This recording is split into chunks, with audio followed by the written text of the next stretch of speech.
తల్లిదండ్రుల ప్రేమ ఈ లోకమున్నంత వరకే, అన్నదమ్ముల ప్రేమ అనురాగమున్నంత వరకే,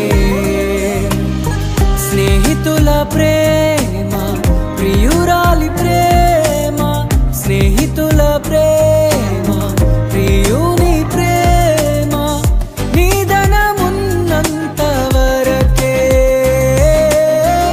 నిధనమున్నంత వరకే. మన జీవితం ఒక యాత్ర, మన గమ్యమే ఆ యేసు. మన జీవితం ఒక పరీక్ష, దాన్ని గెలవడమే మన తపన. ఎవరికి ఎవరు